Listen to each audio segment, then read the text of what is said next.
17절 한 절만, 요한복음 10장 17절 한 절만 보겠습니다.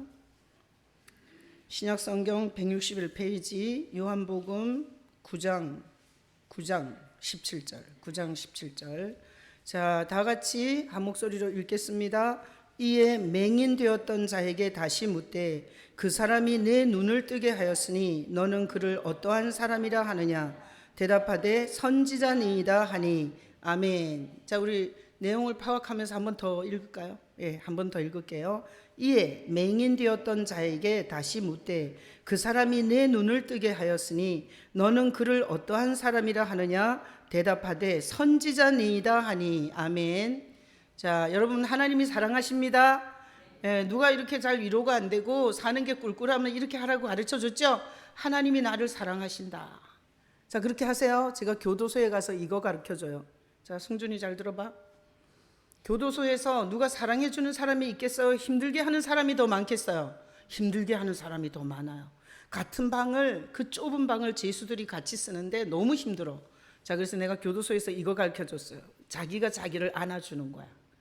자기가 자기를 안아주고 하나님이 너를 사랑하셔, 이렇게 해주라 그랬어요. 자, 다 같이 해요. 자, 따라해요. 하나님이 나를 사랑하신다. 네, 하나님이 여러분 사랑하십니다. 사랑하는 이유는 오늘 말씀 듣는 자리에 불러주셔서, 하나님이 미워하는 자는 말씀 듣는 자리에서 점점 멀어지게 하고 하나님 없이도 살 것 같은 희망을 주고 하나님 없이도 행복할 것이라는 꿈을 꾸게 하면 하나님이 미워하는 거예요. 자, 하나님이 사랑하는 자는 희한하게 자꾸 말씀 자리에 나를 오게 하는 거예요. 자, 우리 집사님은 지금 아들 둘을 옆에다 앉혀놓고 하나님이 온 가족을 사랑하시는 걸 감사하시기 바랍니다. 자, 우리 하나님이 사랑하셔요. 자, 저는 메신저예요. 메신저. 저는 메시지를 전하는 자죠. 그죠?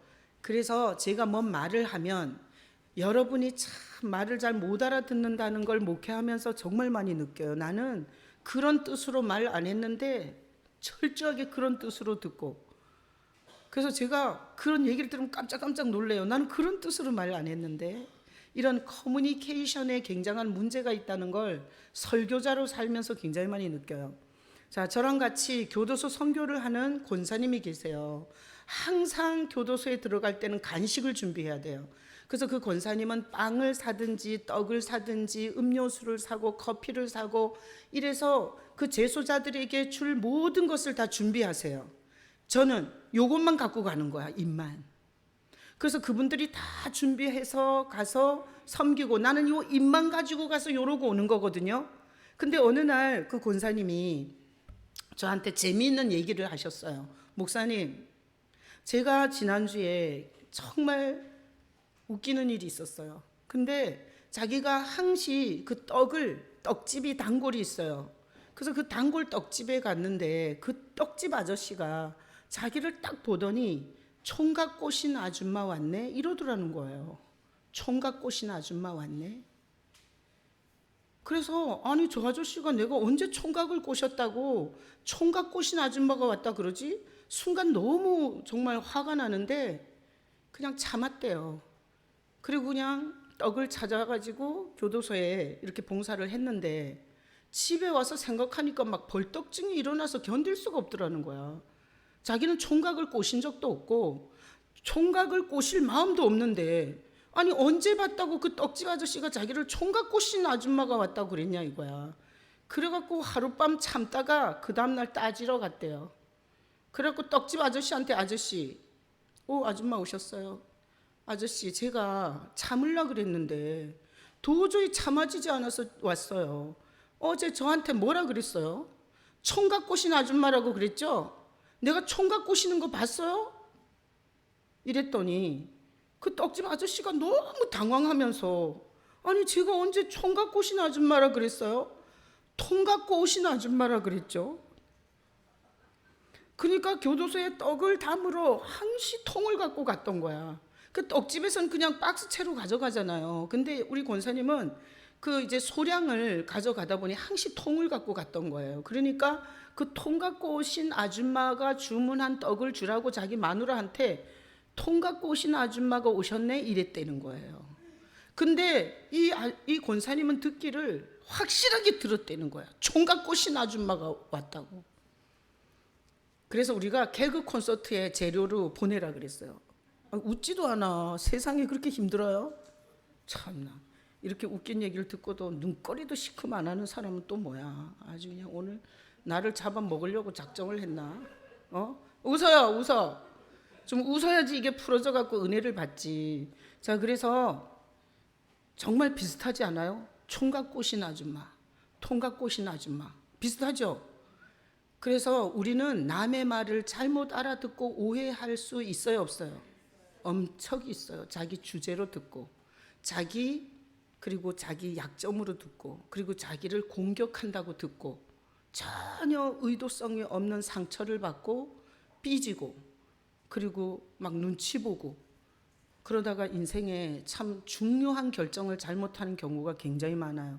그래서 제가 그 얘기를 가끔씩 생각해요. 야, 통 갖고 오신 아줌마라고 말한 걸 총 갖고 오신 아줌마라고 듣는 그게 우리 인간이다. 말귀를 잘 알아듣자. 상대방이 하는 말귀를 잘 알아듣자. 성경이, 하나님이 우리에게 뭔 말을 하고 있는 거죠. 근데 우리가 오해하고 들으면 잘못 듣는 거예요. 그래서 우리 오늘 설교도 총 갖고 오신 아줌마로 들을래요? 통 갖고 오신 아줌마로 들을래요? 통 갖고 오신 아줌마로 들으시기를 축복합니다. 아멘이죠? 자, 그래서 웃으면서 마음을 좀 이렇게 풀어야 돼. 그래야 설교가 잘 들려요. 자, 17절 다시 한번 읽어볼게요. 이에 맹인된 자에게 다시 묻되 그 사람이 내 눈을 뜨게 하였으니 너는 그를 어떠한 사람이라 하느냐? 대답하되 선지자니이다 하니. 자, 이런 얘기예요. 자, 나면서부터 소경이 있죠? 근데 이 소경이 예수님 때문에 눈을 떴어요. 이렇게 눈이 번쩍 뜨였어요. 그리고 사람들이 물어봤어요. 그 예수가 어떤 사람이냐고. 너는 어떤 사람? 거기 박스 쳐요. 자, 내 눈을 뜨게 하였으니 거기서부터 박스 쳐요. 너는 그를 어떠한 사람이라 하느냐. 거기다 박스 쳐요. 너는 예수를 어떤 사람이라고 하느냐.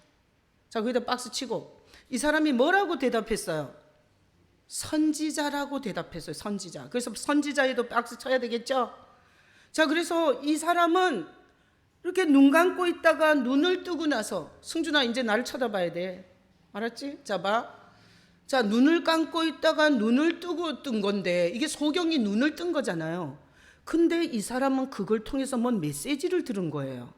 자, 선지자는 뭔가 하면 메신저예요. 선지자는 메시지를 해줘요. 자, 그러니까 현상적으로는 소경이었다가 눈을 뜬 건데 이건 현상이에요. 그런데 이 소경은 그 일을 통해서 뭔 메시지를 들은 거예요. 그래서 선지자는 하나님의 뜻을 전하는 메신저를 선지자라 그래요. 성경에는 안 나와 있지만, 자, 이럴 수 있어요. 자, 보세요.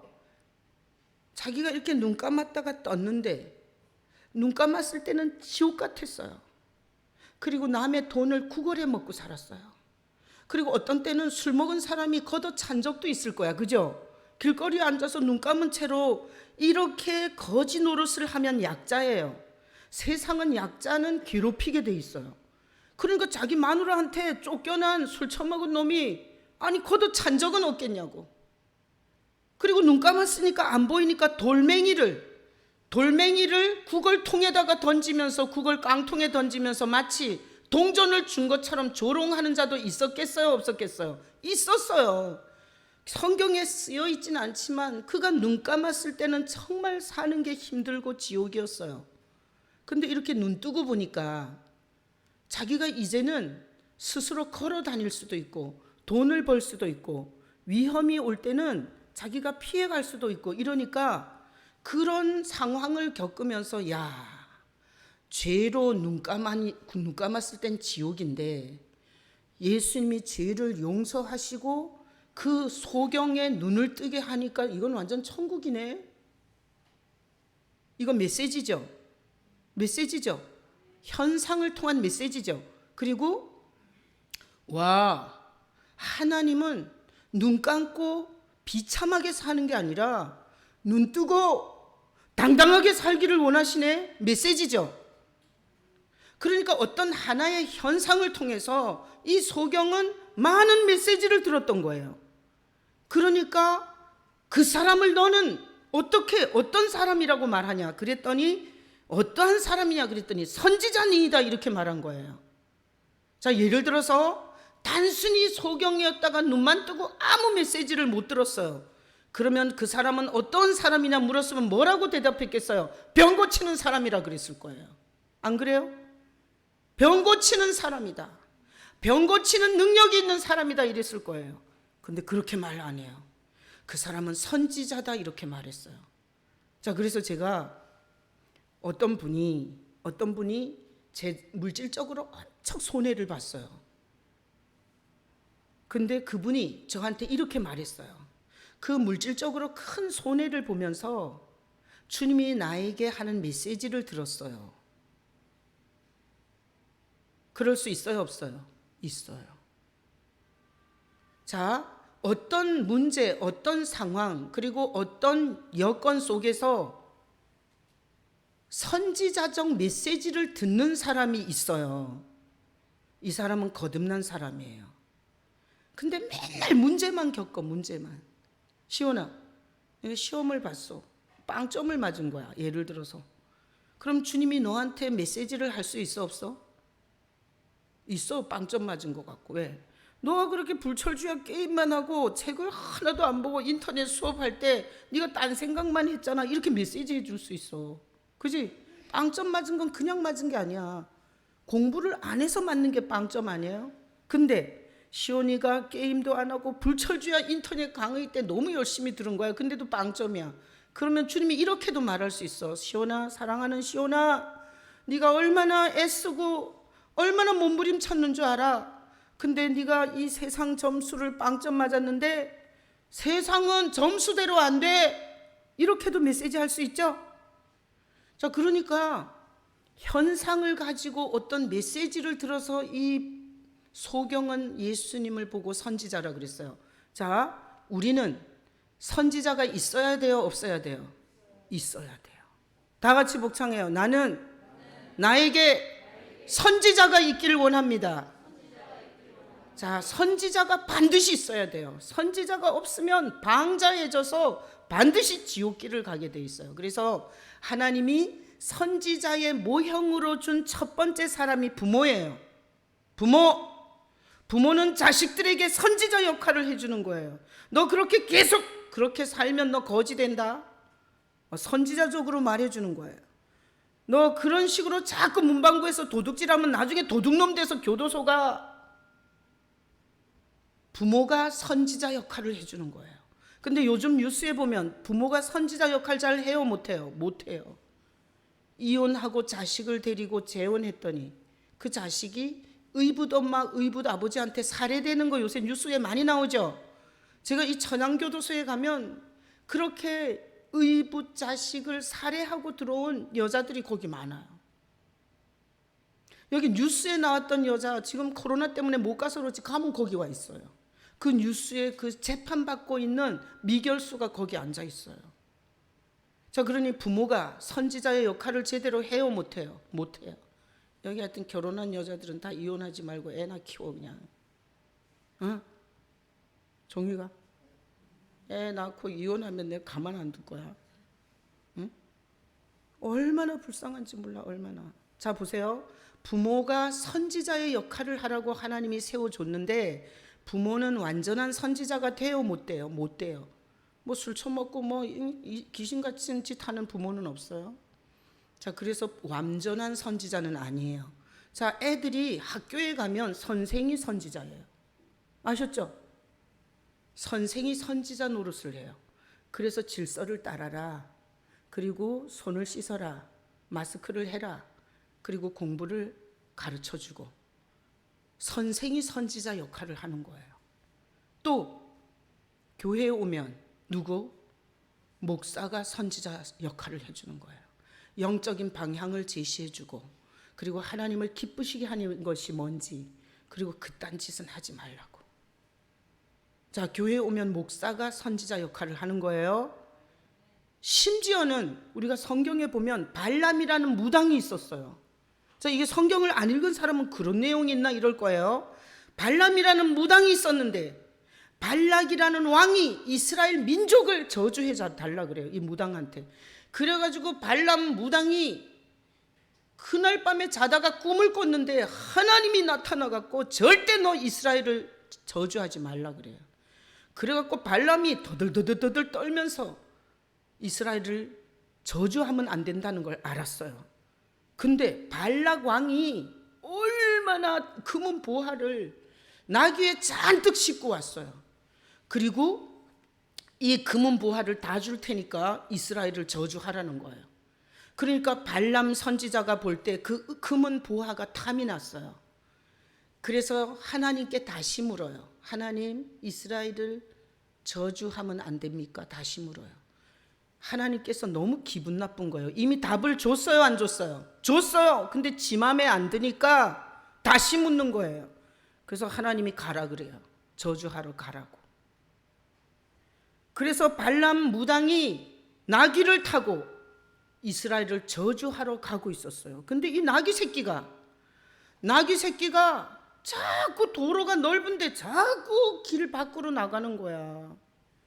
그래서 이 발람 무당이 이 나귀 새끼가 오늘 왜 이러는 거야 도대체? 왜 자꾸 길로 안 가고 길을 벗어나는 거야? 막 화가 났어요. 그런데 이게 좁은 길이 나타났는데 이 나귀 새끼가 길을 피하다가 그 좁은 길에서는 피할 데가 없으니까 담벼락에 갔다가 이 주인의 발을 막 이기는 거예요. 그래서 이 발람 무당이 나귀 새끼 대갈통을 확 때렸어요. 그러면서 이 나귀 새끼가 오늘 미쳤나? 이게 왜 이 길에서 자꾸 벗어나고 그리고 이렇게 자꾸 미친 짓을 해. 아야, 아파 죽겠네. 이러고 그냥 나귀 대갈통을 후려쳤는데 그 순간에 하나님이 눈을 열어줘요. 그래서 하나님의 사자가 큰 칼을 들고 발람을 죽이려고 서 있는 거를 보게 하세요.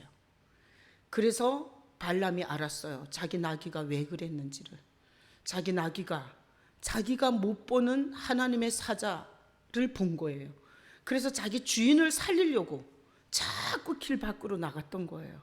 그리고 그 좁은 길에서는 주인의 발보다 그 주인의 목숨을 구하려고 그 담벼락에다 주인의 발을 비빈 거예요. 자, 때로는 나귀도 선지자예요. 나귀도. 그래서 우리는 미물 같은 개미 칩을 봐도 하나님은 그 개미를 통해서 우리에게 메시지할 수 있어요. 선지자는 있어야 돼요, 없어야 돼요? 있어야 돼요.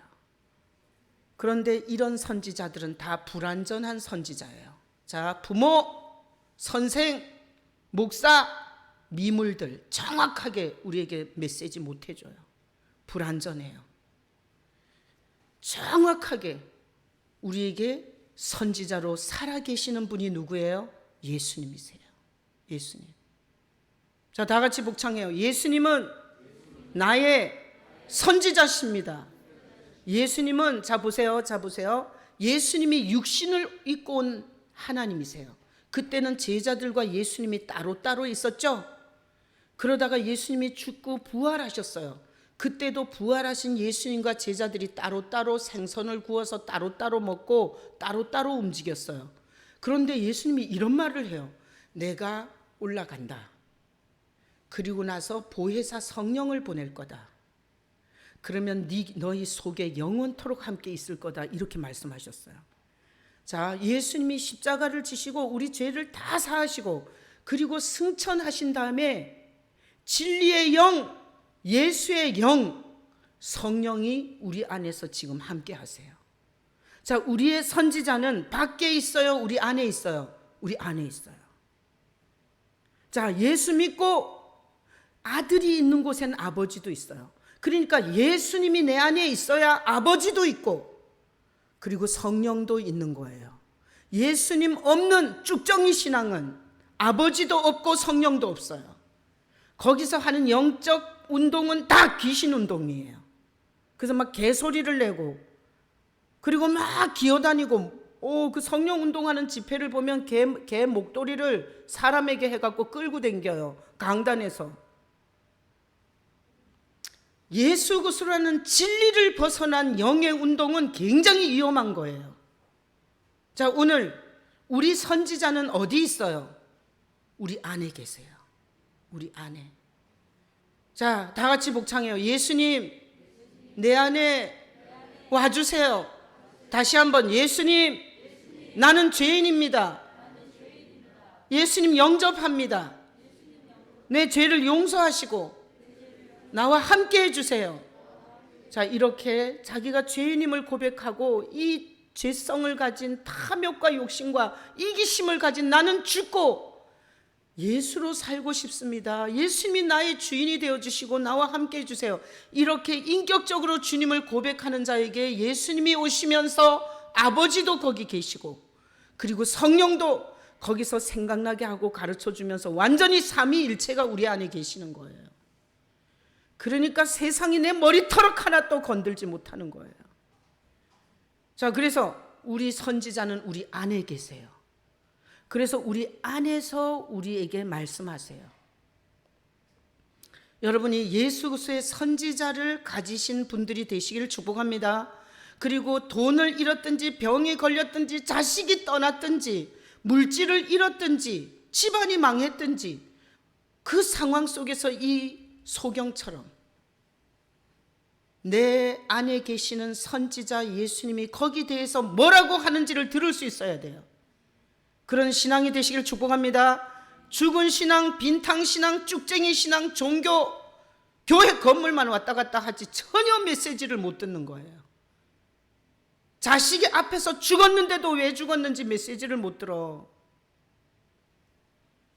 그러니 죄는 우리에게 삼중고를 갖고 오는 거예요. 못 봐요. 못 들어요. 문둥이처럼 감각이 없어요. 그래서 예수님과 영적으로 민감한 영적 상태를 유지하지 못할 때는 못 보고 못 듣고 못 느끼기 때문에 엉뚱한 짓을 하게 돼 있는 거예요. 난 여러분이 영적인 예민함을 잃어버리지 마시기를 축복합니다. 그래서 성경이 두꺼워요, 얇아요? 엄청 두껍죠? 근데 이 성경 중에서 가장 비극으로 시작해서 비극으로 끝나는 성경이 있어요, 없어요? 있어요. 비극으로 시작해서 비극으로 끝나는 성경이 있어요. 누가 한번 맞춰봐요. 오늘 점심 사줄게. 네? 슬프게 시작해서 더 슬프게 끝나는 성경. 박지수 뭐야? 그 고개를 빳빳이 들고 있으면 시켜. 사사기예요. 사사기. 오늘 시간이 되시거든. 뭐 시간이 있다 아마 돌아야 지금 코로나 때문에. 오늘 사사기를 한번 읽어봐요. 사사기 1장이 이렇게 시작해요. 그 시대에 하나님을 경험한 장로들이 다 죽었다 그래요. 하나님을 경험한 세대가 다 죽으면서 사사기가 시작이 돼요. 그리고 나서 사사기 마지막 장은 어떠냐? 12지파 중에 한 지파를 완전히 다 죽여버려요. 내전으로 이스라엘이 천갈래 만갈래 찢어지고 끝나는 게 사사기예요. 그 사사기에 계속 반복해서 나오는 구절이 있어요. 올려줘봐요. 아저씨. 자, 사사기 21장 25절 21장 마지막 장 마지막 절에 이렇게 나와 있어요. 자, 다 같이 읽어봐요. 그때에 이스라엘에 왕이 없으므로 사람이 각기 자기의 소견에 오른 대로 행하였더라. 이 사사기에는 왕이 없다는 건 뭐예요? 지도자가 없었다는 거예요. 지도자가 없으니까 다 사람들이 각기 소견에 오른 대로 살았다는 거예요. 그래서 망해요. 자, 우리는 각기 소견대로 가면 돼요, 안 돼요? 안 돼요.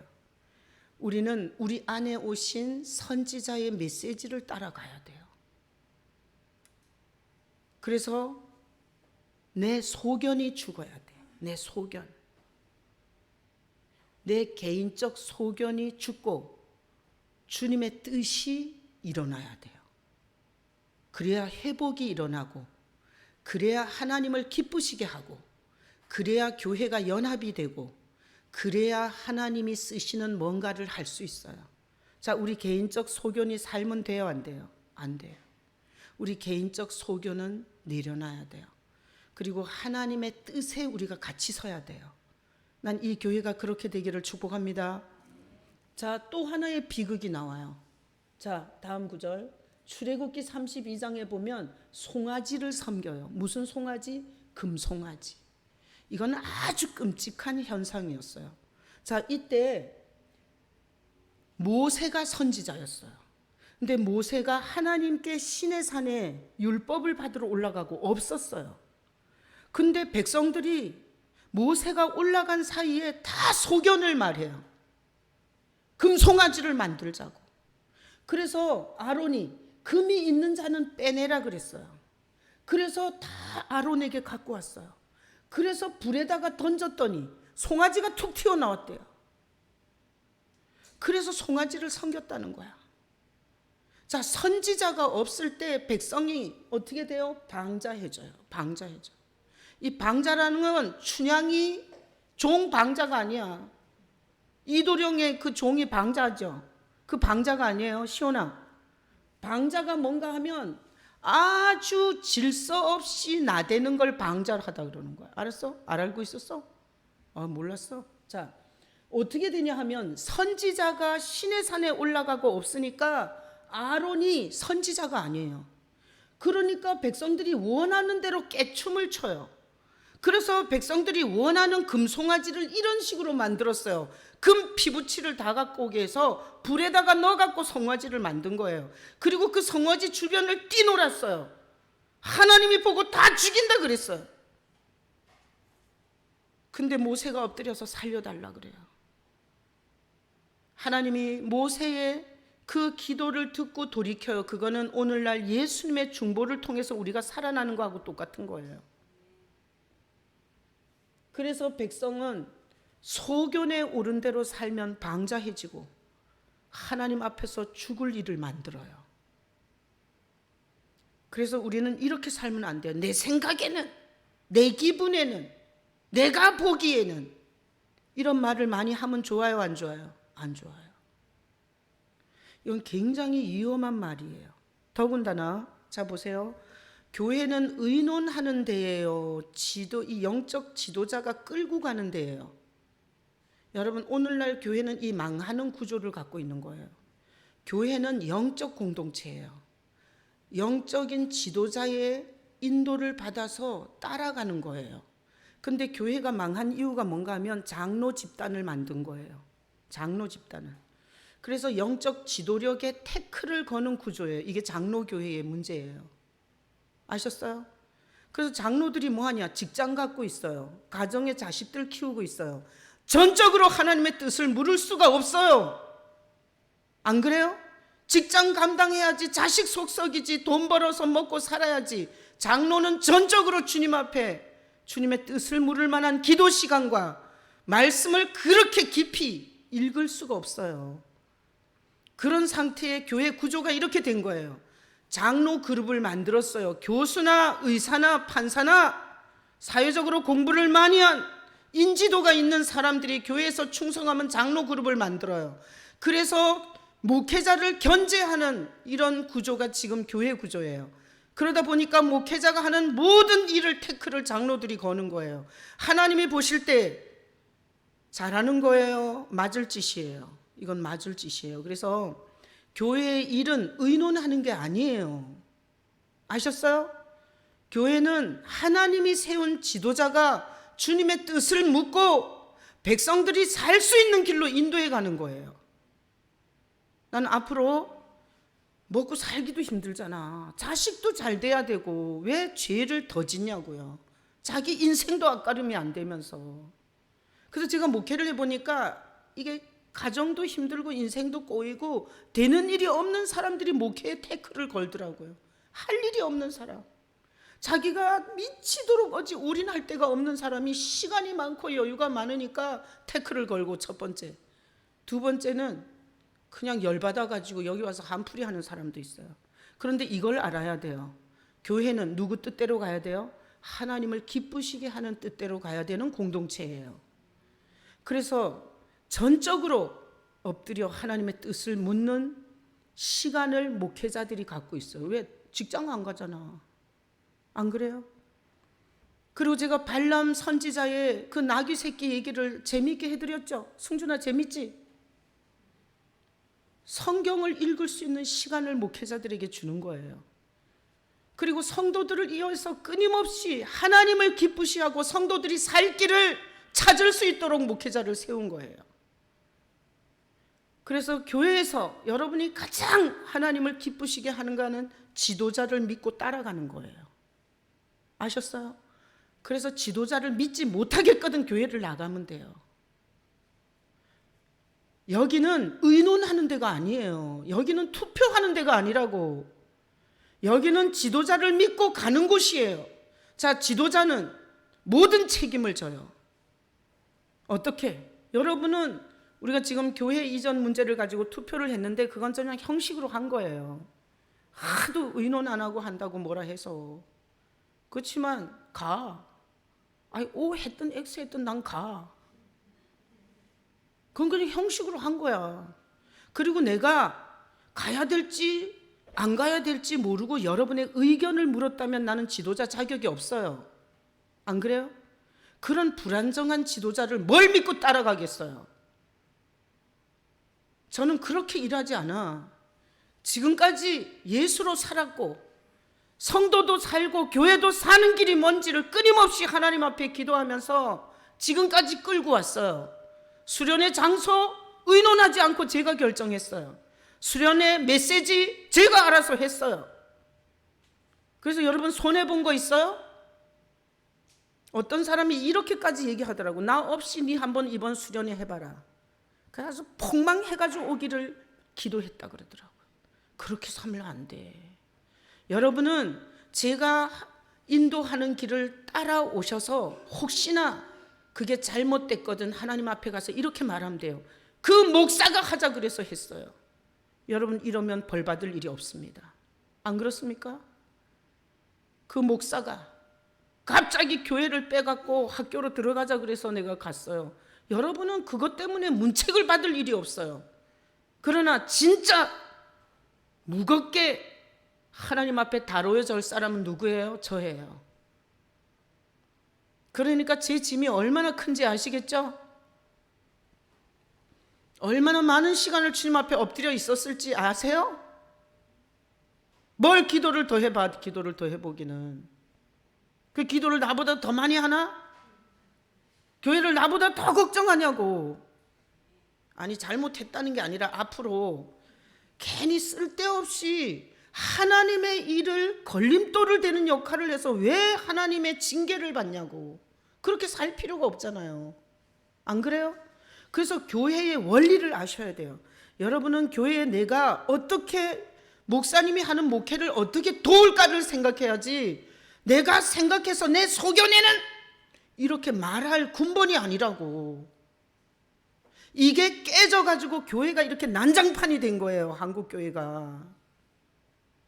그러니까 우리는 제대로 가자고요. 자, 저는 여러분에게 메시지 하는 선지자예요.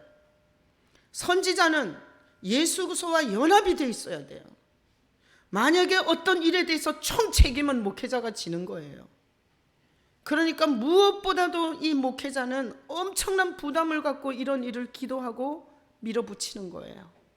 하나님이 함께 해주지 않으면 나중에 지옥 가서 하나님이 나만 혼내. 나만. 네가 왜 지도자의 자리에 있으면서 멀쩡한 건물을 빼갖고 남의 더부살이로 가고 난리야. 이거 나만 혼나. 나만.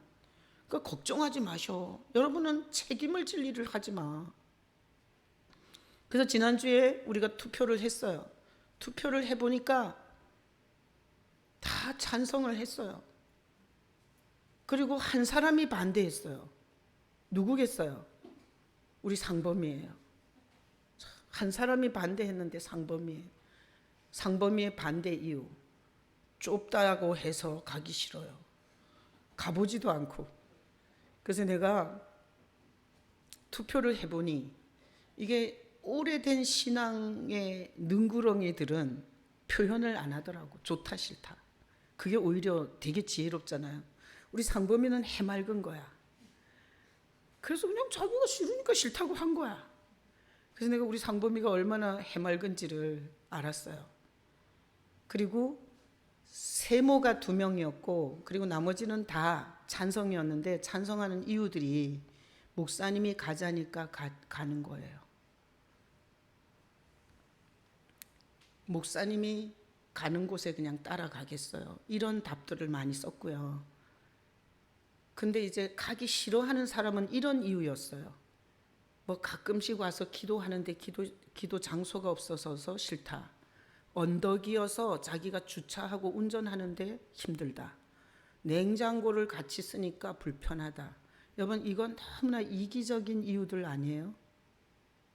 내가 그 이유들을 보면서 참 너무 개인적이고 이기적이다. 어떻게 자기 불편 때문에 교회 움직이는 걸 갖고 싫다고 할 수 있나? 신앙의 수준이 이것밖에 안 되나 좀 슬펐어요. 그런데 아주 훌륭한 교회를 걱정하는 이유가 있었어요. 교회를 걱정하는 이유. 최명 집사님 깨워요. 최명 집사님, 우리 교회 88세 된 어른이세요. 동그라미 X 안 하셨어요. 그리고 공원에 가서 저한테 전화하셨어요. 목사님 죽는 곳에 나도 가서 죽을 거예요. 그 찬성이라 이거야. 그러면서 뒤에다 붙였어요. 정류장 바로 앞에 있을 때는 사람들이 오기 쉬운데 더 먼 데 가서 사람들이 덜 오면 어떡해요? 이거는 교회를 걱정하는 이유예요. 내가 교회를 걱정하는 이유는 최명 집사님한테 처음 들었어요. 다 개인적인 이유로 반대했지. 그래서 내가 참 우리 교회에서 가장 연세가 많은 88세 어른이 가장 인격도 훌륭하시고 그리고 이유도 교회가 사람들이 와서 구원받는데 불편하지 않겠냐를 얘기했어요. 훌륭하지 않아요? 우리 어르신 박수 한번 해줘요. 그리고 이따 최명 집사님 보고 다 90도로 허리 숙여서 다 존경을 담아 인사하세요. 자, 그래서 예수님이 우리의 선지자가 되셔서 우리에게 이 일에 대해서 뭔가 메시지를 해주셔야 돼요. 아셨죠? 그래서 이제부터는 가냐 안 가냐가 아니고요. 가서 뭘 해야 되는지를 물어야 돼요. 아시겠어요? 가서 뭘 해야 되는지를 물어야 돼요. 그리고 여러분들이 왜 가게 하는지를 아셔야 돼요. 제가 저는 처음에 가서 너무 심란했어요. 왜 2, 3년 전부터 기도하고 있었는데 그 학교가 우리를 이렇게 나온 건데 처음에 가서 너무 심란했어요. 근데 제가 몇 번을 가면서 어제 우리 전용 공간을 만들었어요. 우리가 늘 가서 모일 수 있는 전용 공간을 만들었어요. 그런데 어제 가니까 갈 때마다 좋은 마음을 주세요. 그리고 여기가 120평이에요. 한 층이. 우리가 240평을 쓰는 거예요. 120평에 엘리베이터 공간 빠지고 유아실 빠지고 성가대실 빠지고 내 사무실 빠지고 그리고 방 2개 빠지고 사무실 빠지고 그러고 나면 여기가 한 7, 80평밖에 안 돼요. 거기도 100평인데 주방 빠지고는 전부예요. 그럼 거의 평수가 이거랑 비슷하다는 얘기예요. 가볼수록 주님께서 평안을 주시고 제가 알기로는 우리 교회 전부를 선교지로 파송하는 거예요. 선교지로.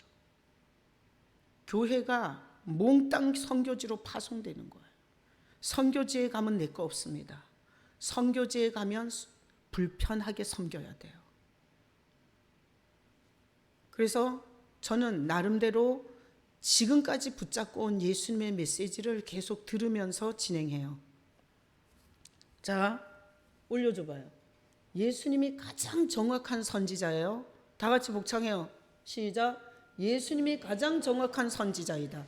예수님은 첫 번째 메시지가 뭔가 하면 네가 죄인이라는 메시지를 해요. 네가 죄인이라는 메시지를.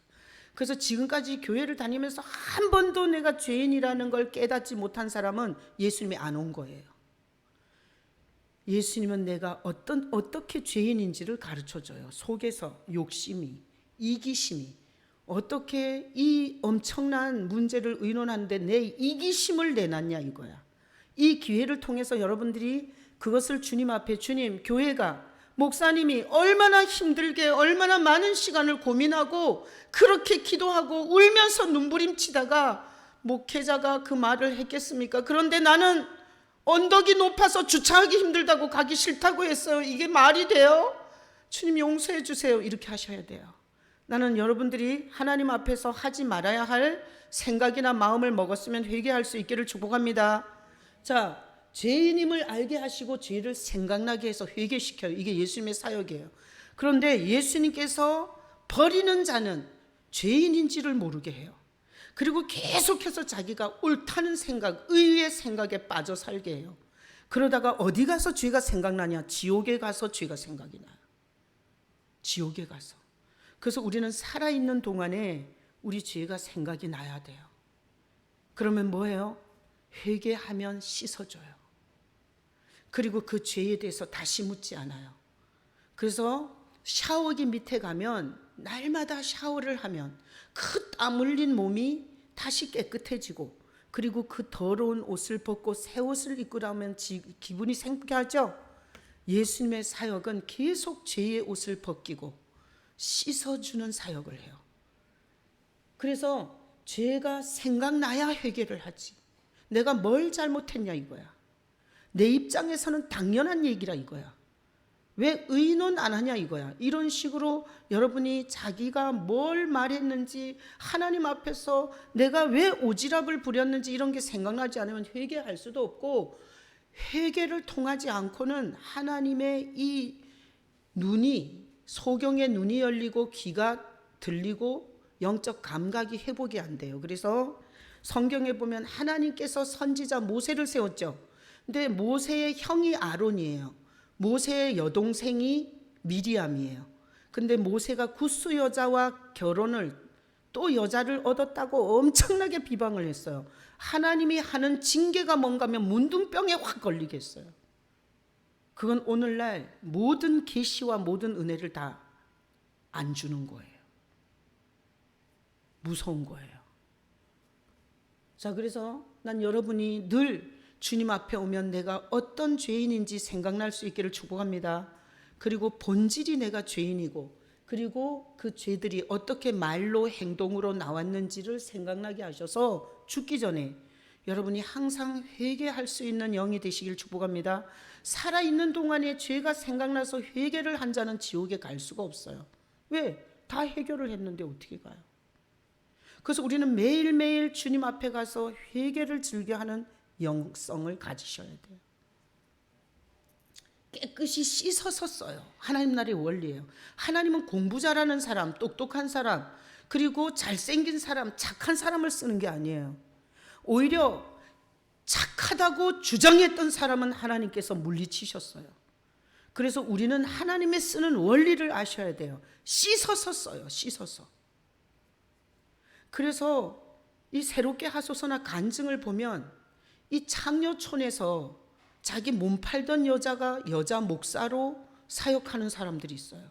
어떻게 쓰는 거예요? 씻어서 쓰는 거예요. 씻어서. 자기가 살인 강도였고, 그리고 자기가 도둑놈이었고, 자기가 얼마나 흉악한 인간이었는데 하나님이 목회자로 쓴다는 간증을 심심치 않게 들어요. 하나님의 원리는 착한 사람, 똑똑한 사람을 쓰는 게 아니고요. 하나님의 원리는 씻어서 쓰는 원리예요. 우리는 다 자격이 있어요, 없어요? 있어요. 예수님이 씻으면 자격이 돼요. 그래서 매일 샤워기 밑에 가듯이 매일 주님 앞에 욕심과 이기심과 내 소견으로 말한 거, 내 욕심과 탐욕을 부린 거 회개하는 건 하나님 앞에 너무나 쓰일 준비가 되는 거예요. 여러분, 쓰일 준비가 되는 여러분 되시길 축복합니다. 그리고 이렇게 예수님이 죄인이라는 걸 알게 하고 죄를 생각나게 해서 회개를 자꾸 시키잖아요. 아유, 내가 또 뭐하러 이런 소리를 했어. 괜히 내가 교회 도움도 못 되면서 목사님이 염장을 질렀네. 뭐 이렇게 생각나서 회개를 하잖아요. 그러면 그 부분에 대해서 주님께서 굉장히 기뻐하시고요. 그리고 모든 삶을 영광으로 인도해줘요. 영적 무감각과 못 듣는 거, 못 보는 거, 못 깨닫는 거, 이것이 열리기 시작해요. 자, 그래서 다음 특별 새벽 예배. 자, 내일부터 40일간 특별 새벽 예배를 합니다. 그리고 저녁 기도회 7시에 그 교회 이제 갈 그 장소에 가서 저녁 7시에 기도할 거예요. 자, 어떻게 하냐?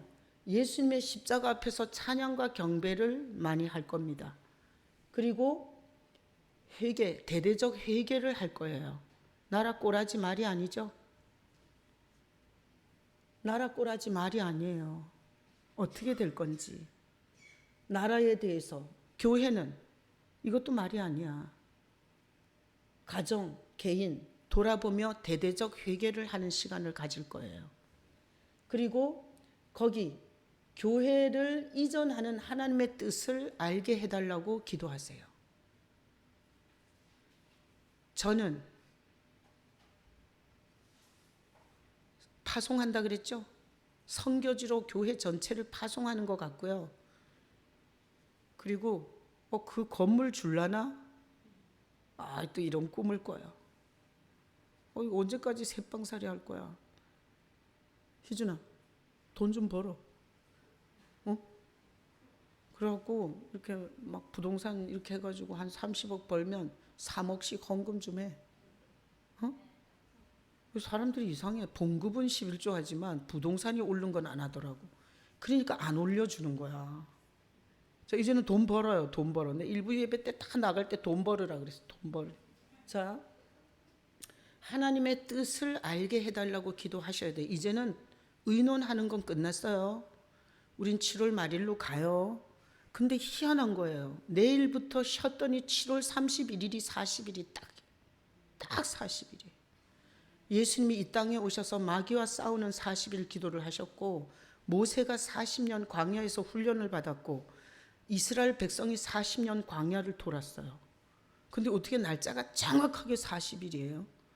그래서 거기서 쓴다 그래갖고 우리 교회를 쓰라고, 그냥 돈도 안 받는다고 쓰라고 이러다가, 거기는 우리 교회가 너무 지저분하고 이게 교실을 만들 수가 없어, 안 쓴대. 그래가지고 엉뚱하게 그냥 교회만 이렇게 좋은 장소를 얻게 됐어요. 나는 갈 때마다 이렇게 쳐다보고, 주님이 뭐 하시려고 이러지? 주님이 뭐 하시려고 이러지? 너무 기대가 돼요. 하나님의 뜻을 알게 해달라고 기도하시고요. 그리고 개인적 사명을 받으세요. 네가 가서 그 교회에서 뭘 섬겨야 될지를 들으세요. 40일 동안. 그래야 버티지. 이런 거 정리가 안 된 상태에서 가시면 어쩌고 저쩌고 결국은 하나님 기쁘시게 하는 소리만 뻔질나게 하다가 주님께서 삼중고를 안 거두세요. 못 보고 못 듣고 못 느끼는 자로 살게 하세요. 그리고 남은 생에 예수를 위해서 살겠습니다. 이렇게 기도하세요. 그래서 제가 오늘 이거 다 복사해서 잊어버릴까 봐 또 총각 꼬신 남자로 들어가지고 집에 가서 뭔 얘기를 했는지도 기억 못할까 봐 내가 이거 다 만들었어요. 자, 여러분이 이제는 끝난 거예요. 자, 제가 주인들한테 전화했어요. 7월 31일로 나간다고. 그랬더니 주인들이 이런 세입자는 없었다는 거예요. 월세를 한 번도 안 밀렸죠. 주인한테 이거 고쳐달라 저거 고쳐달라 징징댄 적이 없어요. 그렇게 10년을 여기 있었어요. 그랬더니 주인이 너무 고맙대요. 그런데 희한하죠. 내가 기도했어요. 붙잡으면 주님이 가지 말라는 뜻으로 알겠습니다. 그런데 세상에 6층도 안 붙잡고 8층도 안 붙잡아. 어떻게 이래요? 그렇게 고맙고 이제 새 나가면 누가 들어오겠냐고. 그러면 내가 세를 좀 깎아줄 테니까 있으세요. 이래도 되잖아. 어떻게 그 말을 입도 뻥끗 못하게 하나님이 막냐고요. 그래서 40일 동안 기도하고 못 갈 형편이 되면 그냥 안 주면 돼. 불가항력적 상황이 생기면 우리 안 가면 돼요. 여기는 항시 비어 있으니까. 갔다가 마음에 안 들면 돌아와도 될지도 몰라. 한 1, 2년 비어 있어가지고. 그리고 이 건물이 좋으신 분은 우리는 이 건물이 교회가 들어오기를 기도하고 있어요. 교회가 들어오기를. 그래서 저를 따라오지 마시고 이 건물이 좋으신 분은 이 건물에 그냥 계속 오시면 돼요. 어떤 교회가 들어오면. 아셨죠? 자, 그래서 오늘 이 본문을 통해서 우리는 모든 상황 속에서 선지자 예수님이 하시는 음성을 들을 수 있어야 돼요. 그래서 이렇게 기도를 하면 자, 찬양을 하세요. 십자가 밑에 가서.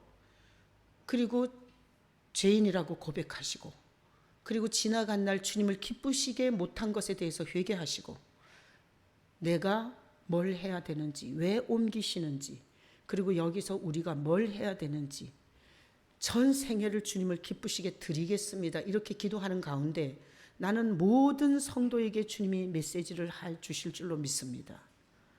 그래서 그 메시지를 듣고 가면 불편할 것도 없어.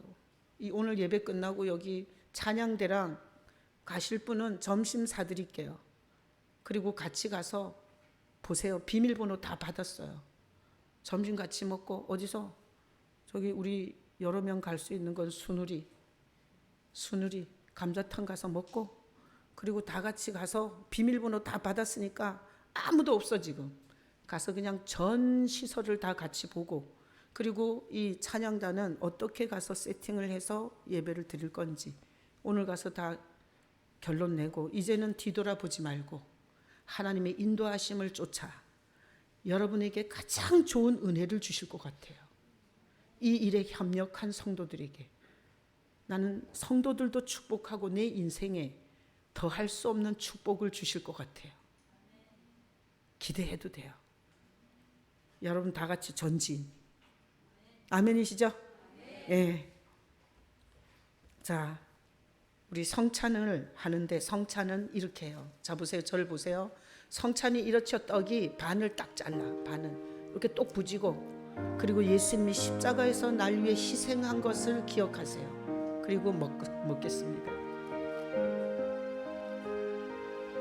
자, 잔은 항상 씻으면 깨끗해요. 어제까지 내가 뭔 짓을 했는지 소용이 없어요. 그냥 보혈이 씻으면 깨끗해져요. 주님이 씻어주면 그날로 쓰일 수 있어요. 자, 머리부터 발끝까지 내 부정과 불법을 씻으시고 새롭게 새로운 쓰심과 새로운 부르심 아래 서고 싶습니다. 마시겠습니다. 말씀을 생각하면서 338